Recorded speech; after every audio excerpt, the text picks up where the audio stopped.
നമസ്കാരം. ഞാൻ അഡ്വക്കേറ്റ് മുജീബ് റഹ്മാൻ. ഇന്നത്തെ പ്രധാന നിയമവിശേഷങ്ങളിലേക്ക് സ്വാഗതം. കോവിഡ് മഹാമാരിക്കുള്ള ഒറ്റമൂലി എന്ന് ആയുർവേദ ഉൽപ്പന്നങ്ങൾക്ക് യോഗാഭ്യാസി രാംദേവിൻ്റെ മരുന്ന് കമ്പനിയായ പതഞ്ജലി പരസ്യം നൽകുന്നത് ശ്രദ്ധയിൽപ്പെട്ടിട്ടും നടപടിയെടുക്കാത്ത കേന്ദ്ര സർക്കാരിനെ സുപ്രീം കോടതി അതിരൂക്ഷമായി വിമർശിച്ചു. പതഞ്ജലിയുടെ മരുന്ന് കോവിഡ് ഭേദപ്പെടുത്തുന്നില്ലെന്ന കാര്യം ഉറപ്പുണ്ടായിട്ടും കേന്ദ്ര സർക്കാർ കണ്ണടച്ചോ എന്ന് സുപ്രീം കോടതി ചോദിച്ചു. കോടതി നിർദ്ദേശം ലംഘിച്ച് തെറ്റിദ്ധരിപ്പിക്കുന്ന പരസ്യങ്ങൾ നൽകിയ പതഞ്ജലി സ്ഥാപകനായ രാംദേവിനെയും കമ്പനി MD ബാലകൃഷ്ണയെയും വിളിച്ചുവരുത്തി കോടതി നേരിട്ട് ശാസിച്ചു. ബാലകൃഷ്ണ സമർപ്പിച്ച ഖേദപ്രകടനം ശുദ്ധ തട്ടിപ്പാണെന്ന് കോടതിയലക്ഷ്യ കേസ് പരിഗണിച്ച ജസ്റ്റിസുമാരായ ഹിമ കൊഹ്ലി, അസനുദ്ദീൻ അമാനുള്ള എന്നിവരുടെ ബെഞ്ച് തുറന്നടിച്ചു. കള്ളരേഖകളുണ്ടാക്കി കബളിപ്പിക്കാൻ നോക്കിയാൽ ഗുരുതരമായ പ്രത്യാഘാതം നേരിടേണ്ടി വരുമെന്ന് മുന്നറിയിപ്പ് നൽകി. പതഞ്ജലിയുടെ മരുന്നിന് കോവിഡ് പൂർണ്ണമായി ഭേദമാക്കാനാകുമെന്ന അവകാശവാദത്തിനെതിരെ കേന്ദ്ര സർക്കാർ നടപടിയെടുത്തില്ല എന്നത് അത്ഭുതപ്പെടുത്തുന്നു. അലോപ്പതി മരുന്നുകളെ താഴ്ത്തിക്കെട്ടുന്ന രീതിയിലുള്ള പരസ്യങ്ങൾ പതഞ്ജലി തുടർച്ചയായി നൽകിയിട്ടും ആയുഷ് മന്ത്രാലയം നടപടി സ്വീകരിച്ചില്ല. ആയുഷ് മന്ത്രാലയം അയച്ച നോട്ടീസിന് പതഞ്ജലി നൽകിയ മറുപടി കോടതിയിൽ സമർപ്പിക്കാത്തത് എന്തുകൊണ്ടാണെന്നും സുപ്രീം കോടതി ചോദിച്ചു. തെറ്റിദ്ധരിപ്പിക്കുന്ന പരസ്യങ്ങളുടെ പേരിൽ പതഞ്ജലിക്ക് സുപ്രീം കോടതി നോട്ടീസ് അയച്ചിരുന്നു. മറുപടി നൽകാത്തതിനെ തുടർന്നാണ് രാംദേവും ബാലകൃഷ്ണയും നേരിട്ട് ഹാജരാകാൻ സുപ്രീം കോടതി നിർദ്ദേശിച്ചത്. കോടതിയുടെ നിർദ്ദേശം കമ്പനിയുടെ പരസ്യ വിഭാഗത്തിൻ്റെ ശ്രദ്ധയിൽ വന്നിരുന്നില്ലെന്നും അതുകൊണ്ടാണ് അത്തരം പരസ്യങ്ങൾ ആവർത്തിച്ചതെന്നുമുള്ള പതഞ്ജലിയുടെ ഖേദപ്രകടനത്തിലെ അവകാശവാദം സുപ്രീം കോടതിയെ ചൊടിപ്പിച്ചു. തെറ്റിദ്ധരിപ്പിക്കുന്ന പരസ്യങ്ങൾ ആവർത്തിക്കില്ലെന്ന് ഉറപ്പ് നൽകിയിട്ട് അത് ലംഘിച്ചത് അക്ഷന്തവ്യമായ അപരാധമാണ്. ഖേദപ്രകടനം സ്വീകരിക്കാൻ കഴിയില്ലെന്നും ജസ്റ്റിസ് ഹിമ കൊഹ്ലി നിരീക്ഷിച്ചു. പതഞ്ജലി സമർപ്പിച്ച ചില രേഖകൾ പിന്നീട് ഉണ്ടാക്കിയെടുത്തതാണെന്ന കാര്യം ശ്രദ്ധയിൽപ്പെട്ടിട്ടുണ്ടെന്നും സുപ്രീം കോടതി ചൂണ്ടിക്കാട്ടി. തെറ്റിദ്ധരിപ്പിക്കുന്ന പരസ്യങ്ങൾ നൽകരുതെന്ന് സുപ്രീം കോടതി നിർദ്ദേശിച്ച ശേഷം വാർത്താ സമ്മേളനം നടത്തി അതിനെതിരെ പ്രതികരിച്ച രാംദേവിൻ്റെ നടപടിയെയും സുപ്രീം കോടതി രൂക്ഷമായി വിമർശിച്ചു. തങ്ങളുടെ ആയുർവേദ ഉൽപ്പന്നങ്ങൾ കോവിഡ് 100% ഭേദപ്പെടുത്തുമെന്നായിരുന്നു പതഞ്ജലി 2020 നൽകിയ പരസ്യം. രാജ്യത്തെ പ്രമുഖ അന്വേഷണ ഏജൻസികൾ രാജ്യസുരക്ഷയും രാജ്യത്തിനെതിരായ സാമ്പത്തിക കുറ്റകൃത്യങ്ങളും അന്വേഷിക്കാൻ കൂടുതൽ സമയം കണ്ടെത്തണമെന്ന് സുപ്രീം കോടതി chief justice DY Chandrachud. CBI ഉൾപ്പെടെയുള്ള ഏജൻസികൾ അത്തരത്തിൽ കൂടുതൽ ശ്രദ്ധ കേന്ദ്രീകരിക്കണം. CBIയുടെ ആദ്യ ഡയറക്ടർ DP കൊഹ്ലിയുടെ 20ാം അനുസ്മരണ പ്രഭാഷണം നിർവഹിച്ച് സംസാരിക്കുകയായിരുന്നു ചീഫ് ജസ്റ്റിസ്. കേന്ദ്ര സർക്കാരിന് കീഴിൽ കേന്ദ്ര അന്വേഷണ ഏജൻസികൾ പ്രതിപക്ഷ വേട്ടയ്ക്കുള്ള ആയുധങ്ങളാകുന്നെന്ന ശക്തമായ വിമർശനം നിലനിൽക്കുകയാണ് ചീഫ് ജസ്റ്റിസിൻ്റെ ശ്രദ്ധേയമായ നിരീക്ഷണം. തിരച്ചിലുകൾ നടത്താനും വസ്തുവകകൾ പിടിച്ചെടുക്കാനുമുള്ള അന്വേഷണ ഏജൻസിയുടെ അധികാരങ്ങൾ പൗരരുടെ മൗലികാവകാശങ്ങളെ ഹനിക്കരുത്. കുറ്റാരോപിതർ നിയമം ലംഘിച്ചെന്ന ഗുരുതര ആരോപണത്തിൻ്റെ അടിസ്ഥാനത്തിൽ അറസ്റ്റ് ചെയ്യപ്പെടുന്നു. അവരുടെ ജീവിതത്തിനും അന്തസ്സിനും അതുമൂലം ഗുരുതര പരിക്കുകൾ ഉണ്ടാകുന്നു. കേസുകൾ വേഗത്തിൽ തീർപ്പാക്കാത്തതിനെ തുടർന്ന് വ്യക്തികൾ ദീർഘകാലം തടവ് അനുഭവിക്കേണ്ടി വരുന്നത് ഒഴിവാക്കാൻ നടപടി സ്വീകരിക്കണമെന്നും ചീഫ് ജസ്റ്റിസ് ആവശ്യപ്പെട്ടു. ED അവരുടെ അധികാരം ശരിയായ രീതിയിൽ പ്രയോഗിച്ചില്ലെങ്കിൽ പൊതുസമൂഹത്തിൽ അവർക്കെതിരെ വികാരം ശക്തമാകുമെന്നും സുപ്രീം കോടതി ജഡ്ജി ജസ്റ്റിസ് ഉജ്ജൽ ഭുയാനും നേരത്തെ ഒരു ചടങ്ങിൽ വെച്ച് മുന്നറിയിപ്പ് നൽകിയിരുന്നു. ഡൽഹി മദ്യനയ അഴിമതി കേസിൽ എൻഫോഴ്സ്മെന്റ് ഡയറക്ടറേറ്റ് അറസ്റ്റ് ചെയ്ത ആം ആദ്മി പാർട്ടി MP സഞ്ജയ് സിംഗിന് സുപ്രീം കോടതി ജാമ്യം അനുവദിച്ചു. വിചാരണയില്ലാതെ 6 മാസമായി സഞ്ജയ് സിംഗ് ജയിലിലാണെന്നതും കോഴ വാങ്ങിയ പണം കണ്ടെത്താനായിട്ടില്ലെന്നും ചൂണ്ടിക്കാട്ടിയാണ് നടപടി. ഒക്ടോബറിൽ അറസ്റ്റിലായ സഞ്ജയ് സിംഗിന്റെ പക്കൽ നിന്ന് കുറ്റകൃത്യവുമായി ബന്ധപ്പെട്ട പണത്തിന്റെ പൊടി പോലും കണ്ടെത്താൻ കഴിയാത്ത സാഹചര്യത്തിൽ ജാമ്യം അനുവദിക്കുന്നതല്ലേ നല്ലതെന്ന് സുപ്രീം കോടതി ചൊവ്വാഴ്ച EDയോട് ചോദിച്ചു. ED എതിർത്താൽ കോടതിക്ക് സ്വന്തം നിലയിൽ ജാമ്യം അനുവദിക്കേണ്ടി വരും. അങ്ങനെയെങ്കിൽ PMLA നിയമത്തിൻ്റെ 45ാം വകുപ്പ് പ്രകാരം പ്രഥമ ദൃഷ്ട്യാ സഞ്ജയ് സിംഗ് കുറ്റക്കാരനല്ലെന്ന നിരീക്ഷണം നടത്തേണ്ടി വരുമെന്നും ജസ്റ്റിസ് സഞ്ജീവ് ഖന്ന നിലപാട് വ്യക്തമാക്കി. അത് കേസിൻ്റെ വിചാരണയെ കോടതി നിരീക്ഷണം പ്രതികൂലമായി ബാധിച്ചേക്കാമെന്ന മുന്നറിയിപ്പും സുപ്രീം കോടതി നൽകി. കേസിൽ ED ആദ്യം അറസ്റ്റ് ചെയ്യുകയും പിന്നീട് മാപ്പുസാക്ഷിയാകുകയും ചെയ്ത ദിനേശ് അറോറ സഞ്ജയ് സിംഗിന് അനുകൂലമായി 9 മൊഴി നൽകിയിട്ടുള്ള വസ്തുതയും കോടതി എടുത്തു പറഞ്ഞു. ഇതോടെ ഉച്ചയ്ക്ക് ശേഷം EDക്ക് വേണ്ടി ഹാജരായ additional solicitor general SV Raju ജാമ്യം നൽകുന്നതിൽ എതിർപ്പില്ലെന്ന് അറിയിച്ചു. ഇതേ തുടർന്ന് ED എതിർക്കാത്തതിനാൽ ജാമ്യം അനുവദിക്കുകയാണെന്ന് രേഖപ്പെടുത്തി ജസ്റ്റിസ് സഞ്ജീവ് ഖന്ന അധ്യക്ഷനായ 3 അംഗ ബെഞ്ച് സഞ്ജയ് സിംഗിന് ജാമ്യം അനുവദിച്ചു. വ്യവസായി ദിനേശ് അറോറയുടെ ജോലിക്കാരൻ സഞ്ജയ് സിംഗിന്റെ വീട്ടിലെത്തി 2 കോടി രൂപ നൽകിയെന്നായിരുന്നു ഇഡിയുടെ വാദം. അറസ്റ്റിലായ ശേഷം മാപ്പുസാക്ഷിയായി മാറിയ അറോറയുടെ മൊഴിയുടെ മാത്രം അടിസ്ഥാനത്തിലാണ് കേസെന്ന് അദ്ദേഹത്തിന് വേണ്ടി ഹാജരായ അഭിഷേക് സിംഗ്വി വാദിച്ചു. 10ാമത് നൽകിയ മൊഴിയിൽ മാത്രമാണ് പ്രതികൂല പരാമർശം. അതിനുശേഷം അറോറയുടെ ജാമ്യാപേക്ഷയെ ഇഡി എതിർത്തതുമില്ല. ഒരാൾ കൈക്കൂലി വാങ്ങുക മാത്രമാണെങ്കിൽ കള്ളപ്പണം തടയൽ നിയമം ബാധകമാകുമോ എന്ന് ജസ്റ്റിസ് ഖന്ന ചോദിച്ചപ്പോൾ ഇല്ലെന്നും ആദായ നികുതി മാത്രമേ ബാധകമാകൂ എന്നും സിംഗ്വി ചൂണ്ടിക്കാട്ടി. തുടർന്ന് കേസ് അടുത്ത ദിവസത്തേക്ക് മാറ്റണമെന്ന് ഇഡി ആവശ്യപ്പെട്ടപ്പോഴായിരുന്നു കോടതിയുടെ നിശ്ചിതമായ വിമർശനം. കേന്ദ്ര ഏജൻസിക്ക് മുൻപാകെ ഹാജരാകാൻ സുപ്രീം കോടതി നിർദ്ദേശിച്ചിട്ടും എൻഫോഴ്സ്മെന്റ് ഡയറക്ടറേറ്റ് പുറപ്പെടുവിച്ച സമൻസ് പാലിക്കാത്ത തമിഴ്നാട്ടിലെ ജില്ലാ കളക്ടർമാരുടെ പെരുമാറ്റത്തിൽ സുപ്രീം കോടതി കടുത്ത വിയോജിപ്പ് രേഖപ്പെടുത്തി. ഇത്തരമൊരു മനോഭാവം വെച്ചുപൊറിപ്പിക്കാനാവില്ലെന്ന് ജസ്റ്റിസുമാരായ ബേലായം ത്രിവേദി, പങ്കജ് മിത്തൽ എന്നിവരടങ്ങിയ ബെഞ്ച് പറഞ്ഞു. അനധികൃത മണൽ ഖനനവുമായി ബന്ധപ്പെട്ട കേസിൽ വെല്ലൂരിലെയും ട്രിച്ചിയിലെയും ഉൾപ്പെടെ 5 ജില്ലകളിലെ കളക്ടർമാരോട് എൻഫോഴ്സ്മെന്റ് ഡയറക്ടറേറ്റിന് മുന്നിൽ ഹാജരാകാൻ സുപ്രീം കോടതി ഉത്തരവിട്ടു. തമിഴ്നാട്ടിലെ അനധികൃത മണൽ ഖനനവുമായി ബന്ധപ്പെട്ട വിഷയത്തിൽ ഉൾപ്പെട്ട 5 ജില്ലാ കളക്ടർമാരും എൻഫോഴ്സ്മെന്റ് വകുപ്പിന്റെ സമൻസ് സംബന്ധിച്ച് മെയ് 25-ന് നേരിട്ട് ഹാജരായി വിശദീകരണം നൽകണമെന്ന് ഇതുമായി ബന്ധപ്പെട്ട കേസ് പരിഗണിക്കുന്നതിനിടെ സുപ്രീം കോടതി ഉത്തരവിട്ടു. 5 ജില്ലാ കളക്ടർമാർക്കുള്ള സമൻസ് സ്റ്റേ ചെയ്ത മദ്രാസ് ഹൈക്കോടതി വിധിക്കെതിരെ ഇഡി നൽകിയ അപ്പീൽ പരിഗണിക്കുകയായിരുന്നു കോടതി. വരാനിരിക്കുന്ന ലോക്സഭാ തെരഞ്ഞെടുപ്പുമായി ബന്ധപ്പെട്ട ഉദ്യോഗസ്ഥർ തിരക്കിലാണെന്ന് തമിഴ്നാട് സർക്കാരിന് വേണ്ടി ഹാജരായ മുതിർന്ന അഭിഭാഷകൻ കപിൽ സിബൽ വാദം കേൾക്കുന്നതിനിടെ പറഞ്ഞു. അതോടെ ലോക്സഭാ തെരഞ്ഞെടുപ്പിന്റെ ഷെഡ്യൂൾ കണക്കിലെടുത്ത് തമിഴ്നാട്ടിൽ വോട്ടെടുപ്പ് കഴിഞ്ഞ് ഹാജരാകണമെന്ന് സുപ്രീം കോടതി പറഞ്ഞു. ഉദ്യോഗസ്ഥർ കോടതിയോ നിയമത്തെയോ ഇന്ത്യൻ ഭരണഘടനയോ ബഹുമാനിക്കുന്നില്ലെന്നാണ് ഇത് കാണിക്കുന്നത്. ഇതിനെ ശക്തമായി അപലപിക്കുന്നു. എന്നാൽ പൊതു തെരഞ്ഞെടുപ്പ് അടുക്കുന്നു എന്ന വസ്തുത കണക്കിലെടുക്കുമ്പോൾ സെക്ഷൻ 50 PMLA പ്രകാരം നൽകിയ സമൻസുകൾക്ക് മറുപടിയായി ഇഡി മുമ്പാകെ ഹാജരാകാൻ അവർക്കൊരു അവസരം കൂടി നൽകുകയാണെന്നും കോടതി പറഞ്ഞു. തമിഴ്നാട്ടിലെ ക്വാറികളിൽ അനുവദനീയമായതിലും കൂടുതൽ മണലെടുത്ത് വിൽപ്പന നടത്തുന്നതായി പരാതി ഉയർന്നിരുന്നു. ഈ വസ്തുതയുടെ വെളിച്ചത്തിൽ അനധികൃത പണമിടപാട് തട്ടിപ്പിന് എൻഫോഴ്സ്മെന്റ് ഡയറക്ടറേറ്റ് കേസെടുത്തു. ഈ കേസുമായി ബന്ധപ്പെട്ട അന്വേഷണത്തിന് നേരിട്ട് ഹാജരാകാൻ തമിഴ്നാട് സർക്കാർ വകുപ്പിലെ ഉന്നത ഉദ്യോഗസ്ഥർക്കും വെല്ലൂർ, ട്രിച്ചി, കരൂർ, തഞ്ചാവൂർ, അരിയല്ലൂർ ജില്ലാ കളക്ടർമാർക്കും എൻഫോഴ്സ്മെന്റ് വിഭാഗം സമൻസ് അയച്ചു. ഇതിനെതിരെ തമിഴ്നാട് സർക്കാരിനും 5 ജില്ലാ കളക്ടർമാർക്കും വേണ്ടി മദ്രാസ് ഹൈക്കോടതിയിൽ ഹർജി സമർപ്പിച്ചു. ഹർജി പരിഗണിച്ച ഹൈക്കോടതി എൻഫോഴ്സ്മെന്റ് വകുപ്പിന്റെ സമൻസ് സ്റ്റേ ചെയ്തു. എന്നാൽ അന്വേഷണം തുടരാൻ ഇത് അനുവദിച്ചു. കേസിൽ ഇഡി നടത്തുന്ന അന്വേഷണത്തിന് സ്റ്റേ ഏർപ്പെടുത്തിയിട്ടില്ലെന്ന് ഹൈക്കോടതി വ്യക്തമാക്കിയിരുന്നു. എൻഫോഴ്സ്മെന്റിന്റെ അന്വേഷണത്തിനെതിരെ തമിഴ്നാട് സർക്കാരിനും ജില്ലാ കളക്ടർമാർക്കും വേണ്ടി സുപ്രീം കോടതിയിൽ തുടർന്ന് റിട്ട് ഹർജി സമർപ്പിച്ചു. അതേസമയം സമൻസ് സ്റ്റേ ചെയ്ത മദ്രാസ് ഹൈക്കോടതി ഉത്തരവിനെതിരെ എൻഫോഴ്സ്മെന്റ് ഡയറക്ടറേറ്റും സുപ്രീം കോടതിയിൽ അപ്പീൽ നൽകി. ഇഡി സമൻസ് അയച്ച ജില്ലാ കളക്ടർമാർ കേന്ദ്ര ഏജൻസിക്ക് മുന്നിൽ ഹാജരാകണമെന്ന് സുപ്രീം കോടതി നേരത്തെ പുറപ്പെടുവിച്ച ഉത്തരവിൽ നിർദ്ദേശിച്ചിരുന്നു. കള്ളപ്പണം വെളുപ്പിക്കൽ തടയൽ നിയമത്തിന്റെ സെക്ഷൻ 50 പ്രകാരം കുറ്റാരോപിതരായ വ്യക്തികൾ ഇഡി പുറപ്പെടുവിച്ച സമൻസുകളെ മാനിക്കുകയും പ്രതികരിക്കുകയും ചെയ്യണമെന്നും തെളിവുകൾ ഹാജരാക്കാൻ വിളിക്കുമ്പോൾ ഹാജരാകണമെന്നും ബെഞ്ച് വ്യക്തമാക്കി. സനാതന ധർമ്മ പരാമർശത്തിൽ തമിഴ്നാട് മന്ത്രിയും DMK നേതാവുമായ ഉദയനിധി സ്റ്റാലിന് മാധ്യമങ്ങൾക്ക് ലഭിക്കുന്ന അതേ പരിരക്ഷ ലഭിക്കില്ലെന്ന് സുപ്രീം കോടതി. വിവാദ പരാമർശം നടത്തിയതിന് തനിക്കെതിരെ വിവിധ സംസ്ഥാനങ്ങളിൽ രജിസ്റ്റർ ചെയ്തിട്ടുള്ള 1-ലധികം കേസുകൾ ഒന്നിച്ചാക്കണമെന്നാവശ്യപ്പെട്ട് സമർപ്പിച്ച ഹർജിയിലാണ് സുപ്രീം കോടതിയുടെ നിരീക്ഷണം. ജസ്റ്റിസുമാരായ സഞ്ജീവ് ഖന്ന, ദീപാങ്കർ ദത്ത എന്നിവരടങ്ങിയ ബെഞ്ചാണ് തിങ്കളാഴ്ച ഹർജി പരിഗണിച്ചത്. ഇതുമായി ബന്ധപ്പെട്ട ഉത്തർപ്രദേശ്, കർണാടക, ബീഹാർ, ജമ്മുകാശ്മീർ, മഹാരാഷ്ട്ര എന്നിവിടങ്ങളിൽ FIRകൾ രജിസ്റ്റർ ചെയ്തിട്ടുള്ളതിനാൽ ഇതെല്ലാം ഒന്നിച്ചു പരിഗണിക്കാൻ ആവശ്യപ്പെട്ട ഉദയനിധി സ്റ്റാലിൻ സുപ്രീം കോടതിയെ സമീപിക്കുകയായിരുന്നു. ഡെങ്കി, മലേറിയ, കൊറോണ എന്നിവയെപ്പോലെ സനാതന ധർമ്മവും പൂർണ്ണമായും തുടച്ചു നീക്കപ്പെടേണ്ടതാണെന്ന അദ്ദേഹത്തിന്റെ പ്രസ്താവനയാണ് വിവാദമായത്. പിന്നാലെ ഉദയനിധി സ്റ്റാലിനെതിരെ വിവിധ സംസ്ഥാനങ്ങളിൽ കേസുകൾ രജിസ്റ്റർ ചെയ്യുകയും ചെയ്തു.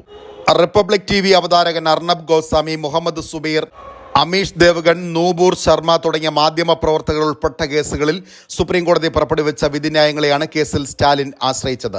എന്നാൽ മാധ്യമങ്ങൾക്ക് ലഭിക്കുന്ന പരിരക്ഷ ഉദയനിധി സ്റ്റാലിന് അവകാശപ്പെടാനാവില്ല എന്ന് സുപ്രീം കോടതി വ്യക്തമാക്കി. ഇതെല്ലാം നിങ്ങൾ സ്വയം നടത്തിയ പ്രസ്താവനകളാണ്.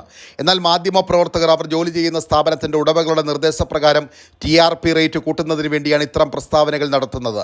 അതിനാൽ നിങ്ങളെ ഇവിടെ മാധ്യമങ്ങളുമായി താരതമ്യം ചെയ്യാൻ കഴിയില്ല എന്നും സുപ്രീം കോടതി ചൂണ്ടിക്കാട്ടി.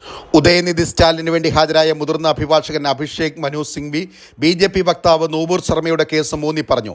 ശർമ്മയ്ക്കെതിരെ വിവിധ സംസ്ഥാനങ്ങളിൽ 1-ലധികം FIR രജിസ്റ്റർ ചെയ്യുകയും പിന്നീട് അതെല്ലാം ഒരു സംസ്ഥാനത്തേക്ക് മാറ്റുകയും ചെയ്തു.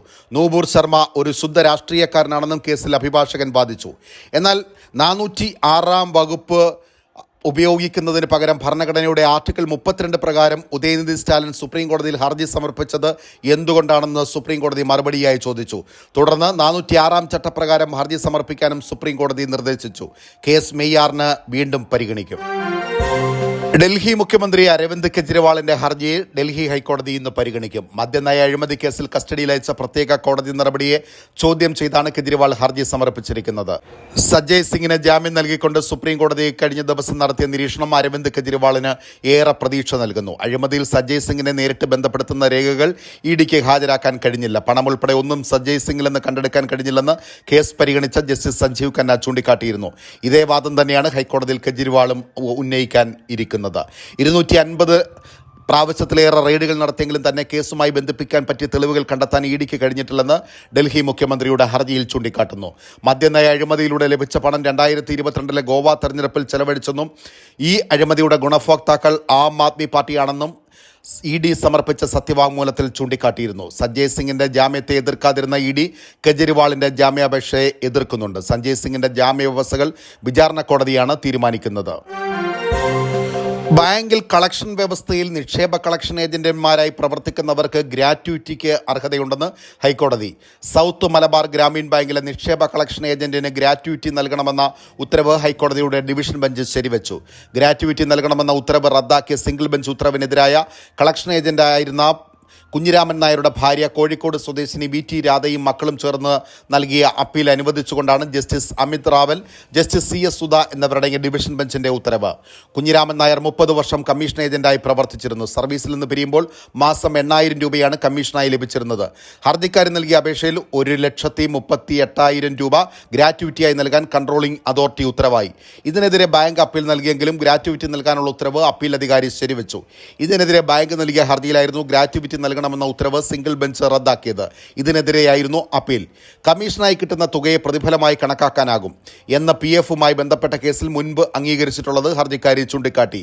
ഈ വാദമടക്കം കണക്കിലെടുത്താണ് ഗ്രാറ്റുവിറ്റി നൽകണമെന്ന ഉത്തരവ് ശരിവച്ചിരിക്കുന്നത്. ഏലം കൃഷിക്ക് ഉപയോഗിച്ച ഭൂമി ഏലം കൃഷിക്കായി തന്നെ നിലനിർത്തണമെന്ന് ഹൈക്കോടതി. അവിടെ ഏതെങ്കിലും തരത്തിലുള്ള നിർമ്മാണ പ്രവർത്തനങ്ങൾ നടത്തണമെങ്കിൽ ജില്ലാ കളക്ടറുടെ നിരാക്ഷേപ പത്രം നിർബന്ധമാണെന്നും കോടതി വ്യക്തമാക്കി. നിയമലംഘനമുണ്ടായാൽ സർക്കാർ ഭൂമി ഏറ്റെടുക്കുന്ന രീതിയിലേക്ക് കൈകാര്യം ചെയ്യണം. 1967 കേരള ലാൻഡ് യൂട്ടിലൈസേഷൻ ഉത്തരവ് പ്രകാരം ഏലം കൃഷിക്ക് ഉപയോഗിക്കുന്ന ഭൂമി മറ്റ് ഭക്ഷ്യവിളകൾക്കോ ആവശ്യങ്ങൾക്കോ രേഖാമൂലമുള്ള അനുമതിയില്ലാതെ ഉപയോഗിക്കരുതെന്ന് justice A Muhammad Mushtaq, justice Shobha അന്നമായിപ്പൻ എന്നിവരടങ്ങിയ ഡിവിഷൻ ബെഞ്ച് വ്യക്തമാക്കി. ഇടുക്കി ജില്ലയിലെ ദേവികുളത്ത് ഏലം കൃഷി ചെയ്യുന്ന വസ്തുവിൽ കെട്ടിടം നിർമ്മിക്കുന്നതിന് നൽകിയ അപേക്ഷ നിരസിച്ച നടപടി ചോദ്യം ചെയ്ത് സമർപ്പിച്ച ഹർജിയിലാണ് കോടതിയുടെ ഉത്തരവ്. ഏലം ഭക്ഷ്യവിളയിൽ ഉൾപ്പെടുന്നതാണെന്ന് കോടതി വ്യക്തമാക്കി. ഭക്ഷ്യവിള കൃഷി ചെയ്യുന്ന ഭൂമി കളക്ടറുടെ രേഖാമൂലമുള്ള അനുമതിയില്ലാതെ മറ്റെന്തെങ്കിലും ആവശ്യത്തിന് പരിവർത്തനം ചെയ്യാനോ ഉപയോഗിക്കാനോ പാടില്ലെന്നാണ് നിയമം. കെട്ടിട നിർമ്മാണത്തിന് നോ ഒബ്ജക്ഷൻ സർട്ടിഫിക്കറ്റ് നൽകണമെന്ന ആവശ്യം പുനഃപരിശോധിക്കാൻ ജില്ലാ കളക്ടർക്ക് നിർദ്ദേശം നൽകി ഹർജി ഹൈക്കോടതി തീർപ്പാക്കി.